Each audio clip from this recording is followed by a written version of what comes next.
तो आज हम द कोइस्टानी वीडियो पर रिएक्शन देने वाले हैं। तो चलिए वीडियो को स्टार्ट करते हैं। Christmas. Merry Christmas. Merry Christmas. दुनिया का सबसे बड़ा फेस्टिवल। ये इतना बड़ा फेस्टिवल है कि मुसलमानों की ईदें जितना पैसा 10 साल में बनाती हैं, उससे भी ज्यादा पैसा क्रिसमस के सिर्फ 1 साल में बनता है। लेकिन आखिर ये क्रिसमस मनाया क्यों जाता है? क्योंकि आज दुनिया के सबसे बड़े रिलीजन क्रिश्चियनिटी का ये मानना है कि इसी दिन, क्रिसमस के दिन, जीसस ईसा अलैहिस्सलाम पैदा हुए थे। लेकिन अब क्वेश्चन ये है कि अगर यही दिन 25 दिसंबर ईसा अलैहिस्सलाम की बर्थडे है, तो फिर मुसलमान इसे क्यों नहीं मनाते? क्योंकि यहाँ पर एक बहुत बड़ी कंफ्यूजन है। आज से 2000 साल पहले ईसा अलैहिस्सलाम फलस्तीन के एक छोटे से शहर में एक मिरेकल से पैदा हुए। ये वो जमाना था जब फलस्तीन में तो यहूदी आबाद थे ही, लेकिन यहाँ पर यहूदियों की हुकूमत नहीं थी। हुकूमत उस वक्त की एक बहुत बड़ी सुपर पावर रोमन एम्पायर की थी। जब रोमन एम्पायर अपनी ताकत की पीक पर थी और यहाँ के बादशाह का नाम था सीजर ऑगस्टस, जो रोमन एम्पायर का सबसे ताकतवर बादशाह था। और इसके नाम को, ऑगस्टस को, आज हम सब बहुत अच्छी तरह जानते हैं, क्योंकि इसी ऑगस्टस के नाम पर साल के एक महीने का नाम भी रखा गया। जैसे ही ऑगस्टस अपनी ताकत की पीक पर पहुंचा, उसने वही गलती की जो हमेशा हर बादशाह इस पोजीशन पर पहुंचकर करता है। ऑगस्टस अपने आप को एक आम इंसान की बजाय एक खुदा, गॉड कहलवाने लगा और पूरे रोमन एम्पायर में लोगों से अपनी इबादत करवाने के लिए अपने नाम के टेम्पल्स बनवाए। अगर हिस्ट्री को देखा जाए, जब भी कोई शख्स इस लेवल की ताकत तक पहुंचता है, तो अल्लाह उसके गुरूर को तोड़ने के लिए बिल्कुल मूसा अलैहिस्सलाम की तरह एक माइटी प्रॉफिट भेजता है। तो इसी सीजर ऑगस्टस के दौर में ईसा अलैहिस्सलाम पैदा हुआ। ईसा अलैहिस्सलाम भी यहीं पर रोमन एम्पायर के अंडर फलस्तीन में यहूदियों के साथ बड़े हुए। लेकिन ईसा अलैहिस्सलाम बचपन से अपनी एज के बाकी सारे नॉर्मल बच्चों से बहुत ही डिफरेंट थे, क्योंकि बचपन में एक बार ईसा अलैहिस्सलाम अपनी माँ मरियम के साथ एक बाजार में घूमते घूमते कहीं गायब हो गए और काफी ढूंढने के बाद भी वो पूरे बाजार में कहीं नहीं मिले। तो आखिर उनकी माँ उन्हें ढूंढते ढूंढते यहूदियों के एक टेम्पल की तरफ गई, जहाँ पर उन्होंने देखा कि यंग ईसा अलैहिस्सलाम उस वक्त के बड़े यहूदी उलमा के साथ डिबेट कर रहे थे। और उनके क्वेश्चंस को सुनकर यहूदी स्कॉलर्स के चेहरे बिल्कुल गुस्से से भरे हुए थे, क्योंकि उनके सामने ऐसे क्वेश्चंस करने की अब तक किसी में जुर्रत नहीं थी। इसी तरह ईसा अलैहिस्सलाम फलस्तीन में बड़े होते गए और आगे जाकर उन्हें अल्लाह की तरफ से एक बहुत ही यूनिक पावर मिली, जिसमें वो किसी भी बीमार शख्स को सिर्फ एक उंगली के टच से बिल्कुल ठीक कर देते थे। और अपनी इस पावर को यूज करके ईसा अलैहिस्सलाम गरीब लोगों की मदद करने लगे। और जैसे जैसे लोगों को ईसा अलैहिस्सलाम की इस ताकत का पता चला, तो वो दूर दूर से ईसा अलैहिस्सलाम के पास आने लगे। और इसी तरह आहिस्ता आहिस्ता ईसा अलैहिस्सलाम की पॉपुलैरिटी पूरे फलस्तीन में फैलने लगी। आखिर ईसा अलैहिस्सलाम इतने फेमस हो गए कि वो जिस भी शहर की तरफ जाते थे, वहाँ के सारे लोग उन्हें वेलकम करने के लिए उस शहर से बाहर निकल आते थे। और ईसा अलैहिस्सलाम अपनी पावर से उन सब की बीमारियां दूर कर देते थे। यहाँ तक तो सब बिल्कुल ठीक था, लेकिन आहिस्ता आहिस्ता ईसा अलैहिस्सलाम अपने फॉलोअर्स को बिठाकर उनके सामने स्पीचेस करने लगे। और इन स्पीचेस में वो बार बार लोगों को ये समझाने लगे कि आज हमारे इस रिलीजन को सिर्फ और सिर्फ इन यहूदी स्कॉलर्स ने तबाह किया है, जो अपने टेम्पल्स में बैठकर सिर्फ गरीब लोगों से चंदा जमा करते हैं। और सिर्फ कुछ पैसों के लिए यही स्कॉलर्स तौरात की आयत को चेंज करके अपनी मर्जी के फैसले लिखते हैं। और हर स्पीच में बार बार ईसा अलैहिस्सलाम यहूदी स्कॉलर्स को मुनाफिक कहकर पुकारने लगे। ये सब सुनने के बाद यहूदी अवाम तो ईसा अलैहिस्सलाम की इन बातों से बहुत इंस्पायर होते थे, लेकिन ईसा अलैहिस्सलाम की इन बातों से यहूदी स्कॉलर्स के धंधे खराब होने लगे, जिसकी वजह से यहूदी उलमा के दिलों में ईसा अलैहिस्सलाम के लिए सख्त नफरत पैदा हुई। और वो ये प्लानिंग करने लगे कि किसी तरह ईसा अलैहिस्सलाम को मारकर उनसे अपनी जान छुड़ा दे। लेकिन सुपर पावर रोमन एम्पायर की हुकूमत में ऐसा करना इम्पॉसिबल था। लेकिन ये सब भी बहुत जल्द बदलने वाला था, क्योंकि आहिस्ता आहिस्ता ईसा अलैहिस्सलाम फलस्तीन में इतने फेमस हो चुके थे कि वो फलस्तीन में जहां भी जाते थे, हजारों लोगों का क्राउड उन्हें देखने के लिए जमा हो जाता था। आखिर एक दिन ईसा अलैहिस्सलाम फलस्तीन के कैपिटल जेरूसलम की तरफ गए। जब लोगों को इस बात का पता चला, तो हजारों लोग उनको वेलकम करने के लिए सिटी से बाहर निकल आए और उनकी सवारी के सामने खजूर के दरख्त की शाखें फेंकने लगे, जो उस जमाने में हाईएस्ट रिस्पेक्ट दिखाने का एक तरीका था। रोमन एम्पायर के जनरल्स ये सब देखकर हैरान हो गए कि आखिर ये कौन आ रहा है जिसे लोग बिल्कुल एक बादशाह की तरह रिस्पेक्ट दे रहे हैं। नाउ ईसा अलैहिस्सलाम की ताकत को देखकर रोमन एम्पायर के जनरल्स उनसे डरने लगे और यहूदी उलमा तो उनसे पहले ही नफरत करते थे। तो अब ये दोनों मिलकर ईसा अलैहिस्सलाम को मारने की साजिश करने लगे, जिसके बाद ईसा अलैहिस्सलाम ने अपने सबसे क्लोज 11 या 12 फॉलोअर्स के साथ अपना आखिरी डिनर किया और फिर अल्लाह ने उन्हें आसमान की तरफ उठा लिया। लेकिन क्रिश्चियंस का मानना है कि इसके बाद उन्हें मार दिया गया। अब ईसा अलैहिस्सलाम तो दुनिया से चले गए, लेकिन यहाँ फलस्तीन में उनके 11 फॉलोअर्स ने फैसला किया कि वो ईसा अलैहिस्सलाम की टीचिंग्स को पूरी दुनिया तक पहुंचाएंगे। तो सबसे पहले इन फॉलोअर्स ने यहूदियों को कन्विंस करने की कोशिश की, लेकिन ऑफ कोर्स यहूदियों ने ईसा को नहीं माना, तो इनको क्या मानेंगे। तो ये फॉलोअर्स यहूदियों को छोड़कर दुनिया के बाकी लोगों तक ईसा अलैहिस्सलाम का मैसेज पहुंचाने लगे और यहूदियों के बिल्कुल ऑपोजिट बाकी दुनिया में क्रिश्चियनिटी बहुत तेजी से फैलने लगी। और इन्हीं नए फॉलोअर्स में से एक का नाम सेंट पॉल था।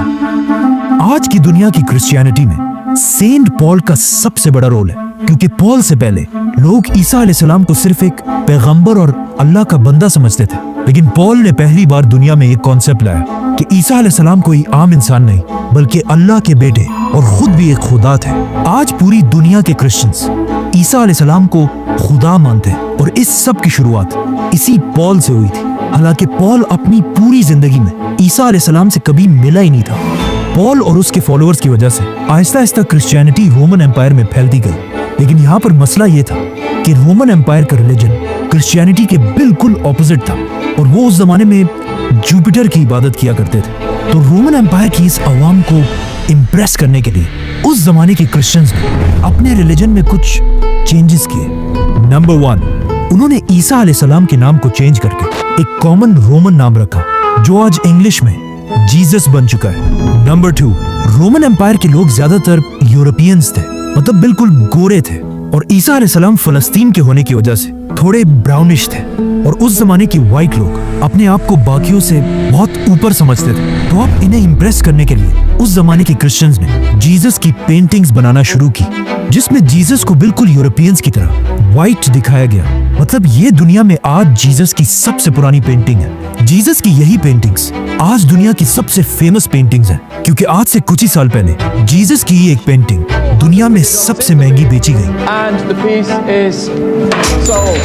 $450 million में, और जिसे खरीदा किसने? Mohammed bin Salman is the actual buyer of a Leonardo for a record-breaking $450 million at a Let's come back to the story. Christianity में इन चेंजेस की वजह से Aahista Aahista Christianity Roman empire में बहुत तेजी से फैलने लगी और क्रिश्चियंस इतने बढ़ गए कि रोमन एम्पायर के बादशाहों ने सोचा कि अगर क्रिश्चियंस ऐसे ही बढ़ते गए तो ये तो हमारे रिलीजन जुपिटर के रिलीजन को बिल्कुल खत्म कर देंगे। तो आखिर रोमन एम्पायर के बादशाह ने फैसला किया कि अब क्रिश्चियनिटी को फैलने से रोकने के लिए हमें सारे क्रिश्चियंस को मारना होगा। जिसके बाद रोमन एम्पायर ने क्रिश्चियंस पर ऐसा जुल्म किया कि इस जुल्म को कुरान में भी डिस्क्राइब किया गया है कि जब रोमन एम्पायर के बादशाह के जुल्म से कुछ यंग लड़के भागकर एक गार केव में छुप गए और वहीं पर अगले 300 साल तक सोते रहे, जिन्हें असहाबे काफ कहा जाता है।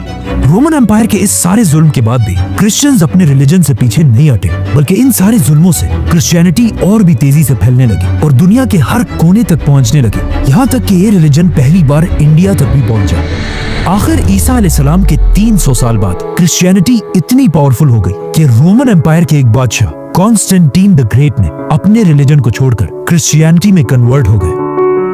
तो अब जब बादशाह ही क्रिश्चियन बन गया तो रोमन एम्पायर के सारे हालात बिल्कुल बदल गए और अब तक जो जुल्म क्रिश्चियंस पर किया जाता था उससे भी ज्यादा जुल्म जुपिटर के रिलीजन के फॉलोअर्स पर किया जाने लगा, क्योंकि उस जमाने का रूल था कि जो रिलीजन बादशाह का होगा वही पब्लिक का भी होगा। तो अब रोमन एम्पायर अपने पुराने रिलीजन को जबरदस्ती दुनिया से खत्म करने लगे, लेकिन ये भी कोई आसान काम नहीं था, क्योंकि जुपिटर को मानने वाले भी इतनी आसानी से अपना रिलीजन छोड़ने वाले नहीं थे। तो अब यहाँ पर अगेन रोमन एम्पायर ने क्रिश्चियनिटी को दोबारा बदलने की कोशिश की और अपने पुराने और नए रिलीजन को एक दूसरे के साथ मिक्स करने लगे, और यहीं से पहली बार क्रिसमस का कॉन्सेप्ट आया। जैसे कि रोमन एम्पायर के रिलीजन में हर साल दिसंबर में अपना सबसे बड़ा फेस्टिवल सैटर्नेलिया मनाते थे, जिसमें वो अपने खुदा सैटर्न की इबादत करते थे, और उनके इस फेस्टिवल में एक चीज सबसे इंपॉर्टेंट थी, पाइन ट्रीज, क्योंकि दिसंबर में यूरोप की सर्दी की वजह से सारे दरख्त बिल्कुल सूख जाते थे और सिर्फ पाइन ट्री अपनी जगह पर मजबूती से खड़ी रहती थी,